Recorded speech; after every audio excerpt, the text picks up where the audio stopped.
Okay, atong ipadayon, no? Aron nga ato kining makuha maayo. Balik-balikon jud ako ni pagwali kutob sa mudulot sa inyong kasing-kasing nga mga pastor o mga pari nga nang mga gitawag man ning bag-o karon nga mga isyu sa atong pampolitika na ada bangag o daghan magyud yung mga bangag kay bismo gani mga parinti kadugo nako daghan mang bangag pod, no?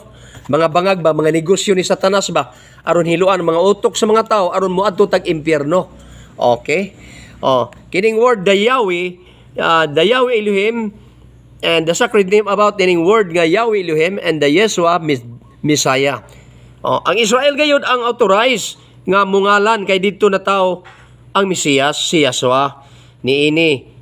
Naani ini ang Elohim, mga propeta, apostoles og si Pablo nga gikuha para sa mga hintil para nato. Ang Bible walay laing lugar nga nag-ingon sa Juan 4:22 nga nagaingon, "You Samaritan worship what you do not know." Ang mga paganong nasod, mga hintil nga nasod, nag-worship so ano to mahibal apan matud pa sa atong Mesiyas, sa atong Yeshua, sa atong Jesus kuno nga gitawag nato. Ang original ana Yeshua, remember kanang Jesus nga atong naandan, kanang Jesus nga atong naandan. Ang original na ngalan nga dawaton sa atong magbubuhat, labawng magbabaya, ang nagbuhat sa langit ug sa yuta. Mao lamang gyud ang tinuoray nga ngalan, dili pwedeng ilisdan ang original nga ngalan. No?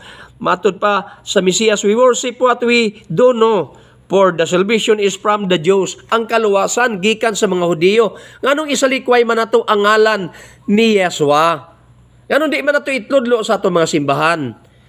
Nganong man nga gipaadik man ta ni Greek, ni English, nganong ni Roma, ni Vatican. Nga mutawag yun niya na ngalan nga iyang gituyo og sukwahi para daghan ta damayon niya mga tuglinaw nga kalayo sa impyerno. Anong ang original nga ngalan sa Mesiyas? Di man yun ipasangyaw. Grabe, no? Mo ka na sa Juan 4:22. Salvation is from the Jews. Ang kaluwasan gikan sa mga Hudiyo. O ang ngalan sa Mesiyas, dili pwedeng ilisdan sa mga nasod nga pagano. Sa Hudiyo po nga nasod. Unsa ngalan? Akong balikon. Yeshua, wa na lain. It is sacred name.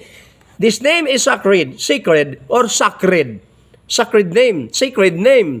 The name of Yeshua the Messiah.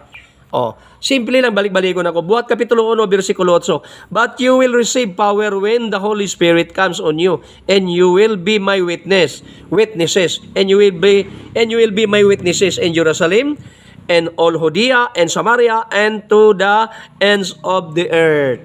Magsugod sa Musay gingon diri, magsugod sa Jerusalem. Kamo ako mga saksi, magsugod sa Jerusalem. Unya, Vatican man, Roma man, ang ga-translate anang word nga Jesus o kanang Jesus, makasiguro ka. Napoy milagro si Satanas. Kana din giingon sa Mateo 21, Mateo City 21, ngatos 23, daghan katawag og Ginoo, dili makasulod sa langit. Mato pa sa Mesiyas, niadto niyang adlaw da kami yung kanako Ginoo, nagsimba kami, naghingilin kami mga yawa. Apan matod pa gi-conclude sa Mesiyas, sa atong Yeshua the Messiah, wala ko kamo mailhi, pahawa kamo mga mamumuhat og dautan. Kay ang tanang mga tao nga nag-neglect sa word of the Elohim, sa word sa atong Creator, sa atong magbubuhat, sa atong amahan nga langit nun, kanang Holy Bible, Scripture, sa balang kasulatan, mahimo yung dautan sa natubangan. No other na. Maniguro na natadaan. Okay, magisgot speaking about miracle sa matag reliyon, sa matag tao, doon na siguro milagro, pero doon na po'y gahom ang yawa. Si Satanas, doon na po'y gahom mga kaigsunan. Basta mag-alerto ta, tungod kay dili tanan nga nagtawag og Ginoo pasudlon sa langit.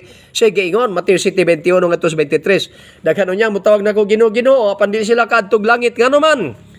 Nagsimba sila, milagroso, naghingilig mga yawa, wa na mailhi. Ngano man wa na mailhi? Ilang gisalikuay ang upat kasugo nga kini commandment sa Dios. Ezekiel chapter 20 verse 12. O gihatag usab kanila ako mga adlaw igpapahulay aron mahimong timaan tali kanila og kanako. Og ang Ezekiel 20:20 og gigahatag kong adlaw ipapahulay